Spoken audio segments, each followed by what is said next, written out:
अगर मैं आपको एक ऐसी ऐप बताऊं जिसमें आपको आपका रियल पैसा लगाना है और उस ऐप में अगर आप हार जाते हो तो आपका पूरा पैसा जाएगा और अगर जीत जाते हो तो आपका पैसा अगले राउंड में चला जाएगा, कैसा लगेगा? क्या आप उस गेम को यूज करोगे? क्या आप उस गेम को खेलोगे? नहीं। लेकिन आज आप इतनी सारी फैंटेसी एप्स, इतनी सारी गैम्बलिंग एप्स, कसिनोज, रमी, इन सब के साथ यही कर रहे हो। ये आपको एक लूप होल में फंसा रही है। जानेंगे आज की वीडियो में कि कैसे ये सारी एप्स इंडिया में लीगल है, किस कॉन्स्टिट्यूशन या किस एक्ट या किस रूल के मुताबिक इंडिया में गैम्बलिंग और बेटिंग को इलीगल बताया गया है, और ये सारे मास्टरमाइंड कैसे वर्क कर रहे हैं अपने आप को एक लीगल ऐप बताने में और खुद का एम्पायर खड़ा करने में लगे हुए, हमारा पैसा लूट के। जानते हैं आज की वीडियो में। बेटिंग और गैम्बलिंग ये दो मेजर चीजें हैं और इन दो चीजों में फर्क क्या है आसान भाषा में समझाने की कोशिश करूंगा।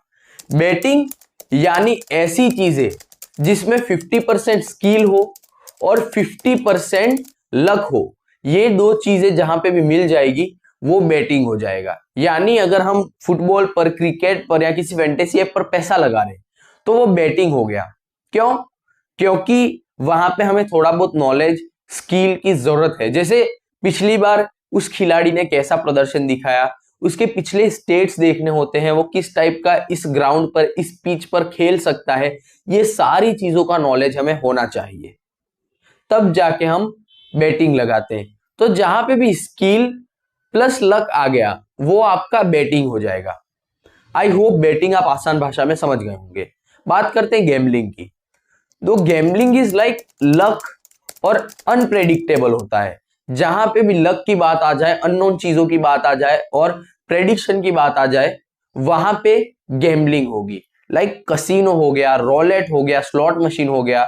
हमें नहीं पता होता है हमारा अगला नंबर क्या आएगा, अगले राउंड में हमारा पैसा हमें मिलेगा या नहीं मिलेगा। हम प्योरली लक पर डिपेंड हो जाते हैं। तो जहां पे भी प्योर लक आ जाए, अनप्रेडिक्टेबल चीजें हो, वो आपका गैम्बलिंग कहलाएगा। क्या इंडिया में बेटिंग और गैम्बलिंग लीगल है या इलीगल? तो पब्लिक गैम्बलिंग एक्ट 1867 के तहत जितने भी फिजिकल गैम्बलिंग एरियाज थे, जैसे कसिनो, स्लॉट मशीन या जिस क्लब में ये गैम्बलिंग की जाती थी, इन सबको इलीगल बताया गया, बैन कर दिया गया। अब 150 साल पहले की बात है, 1867 यानी लगभग 150 साल पहले कोई भी ऑनलाइन नहीं था, कोई भी इंटरनेट नहीं था, तो कोई भी इस चीज से रिलेटेड प्रोविजन नहीं बने कि ऑनलाइन बेटिंग ऐप में ये सारी चीजें रूल होनी चाहिए। कोई भी रूल नहीं बनाया गया। क्यों? क्योंकि इंटरनेट था ही नहीं, तो प्रेडिक्ट भी नहीं किया जा सकता था। तो इस वजह से ऑनलाइन बेटिंग ऐप और गैम्बलिंग एप्स के लिए कोई भी रूल नहीं था, कोई प्रोविजन नहीं था। अब स्लोली स्लोली इन पर भी रूल बनने शुरू हुए और आजादी के समय जब हमारा भारत आजाद हुआ तब ये जो एक्ट था इसे एज इट इज हमारे कॉन्स्टिट्यूशन में उठाकर रख दिया गया। सिर्फ एक मेजर चेंज किया गया जो कि था, कोई भी स्टेट चाहे तो इसे अपने राज्य में लीगल रख सकता है। तो दमन, गोवा और सिक्किम जैसे राज्यों ने इसे लीगल रखा। क्यों? क्योंकि यहां पर सबसे ज्यादा टूरिस्ट आते, फॉरेन से भी और इंडिया के सेल्फ भी। तो क्योंकि इनको अच्छा खासा रेवेन्यू, गैम्बलिंग और ये जो कसिनोज है, क्लब्स है, इन सब से अच्छा खासा रेवेन्यू जनरेट होता है, इस वजह से इन्होंने लीगल रखा। अब उस एक्ट में दो चीजें और मेंशन थी, जो कि थी गेम ऑफ चांस और game of skill. Game of chance यानी आप आसान भाषा में समझ गए होंगे कि लक पर जो चीज डिपेंड होगी वो गेम ऑफ चांस होगा, और गेम ऑफ स्किल यानी स्किल या नॉलेज पर बेस्ड होगी। तो जो भी गेम ऑफ चांस के एप्स या गैम्बलिंग एप्स होंगे, गैम्बलिंग की चीजें होंगी, जहां पे कसिनोज होंगे, वो सब चीजें इलीगल मानी जाएंगी। क्यों? क्योंकि उस पर प्योर लक डिपेंड करता है। आपको पता ही नहीं कि आप डाइस फेंकोगे लूडो की तो 6 आएगा, 4 आएगा, 2 आएगा, 3 आएगा। ये गेम ऑफ लक है, आपको पता ही नहीं कि क्या डाइस में नंबर आएगा। और गेम ऑफ स्किल यानी क्रिकेट या कोई फैंटेसी ऐप हो गया, फुटबॉल हो गया, हॉर्स राइडिंग हो गया, ये सारी चीजें गेम ऑफ स्किल है। और गेम ऑफ स्किल को इलीगल नहीं बताया जा सकता क्योंकि ये स्किल बेस्ड है। तो ये दो चीजें मेंशन की गई।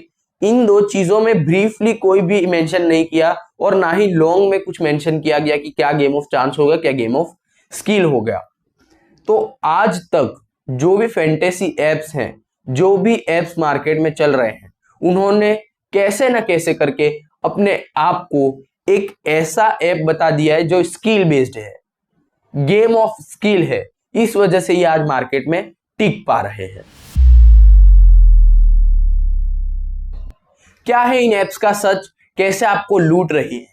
बड़ी बड़ी एडवर्टाइजमेंट, बड़े बड़े होर्डिंग्स और बड़े बड़े इन्फ्लुएंसर से स्पॉन्सर करवा के कॉन्फिडेंस आपको दिया जाता है कि आप इस ऐप में जीतोगे ही जीतोगे। छोटी मोटी विनिंग्स, छोटे मोटे अर्निंग, बड़ी बड़ी विनिंग्स भी बताई जाती है बहुत सी बार, और आपको लगने लगता है मैं भी इस ऐप से अर्निंग कर सकता हूं।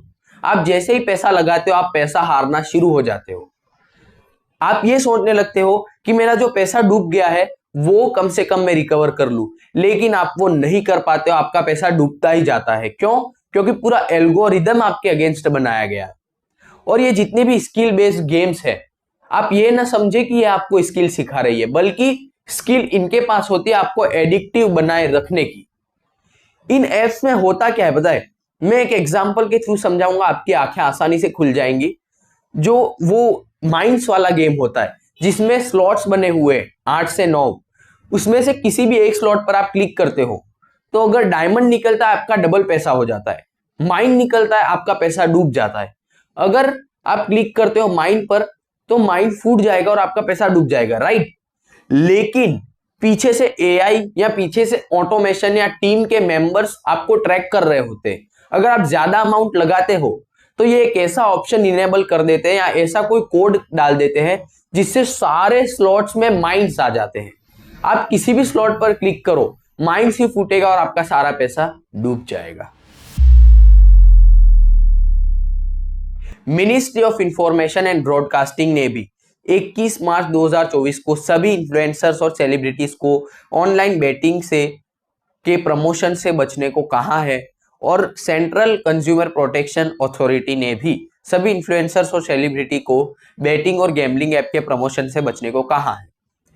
और अगर ऐसा कोई भी करता है तो उसका अकाउंट डिसेबल किया जा सकता है, बैन किया जा सकता है, या तो फिर उसकी जो भी पर्टिकुलर पोस्ट है वो हटानी पड़ सकती है। लेकिन सारे इन्फ्लुएंसर्स जो हैं वो इन एप्स को कैसे प्रमोट कर पा रहे हैं? क्योंकि ये जो एप्स होती हैं वो ऑफशोर ऑनलाइन बेटिंग और गैम्बलिंग एप्स होती हैं। ऑफशोर यानी ऐसी बेटिंग और गैम्बलिंग एप्स जो इंडिया में रजिस्टर्ड नहीं है, जो बाहर है, लेकिन इनका मेन टारगेट इंडियन ऑडियंस होती है।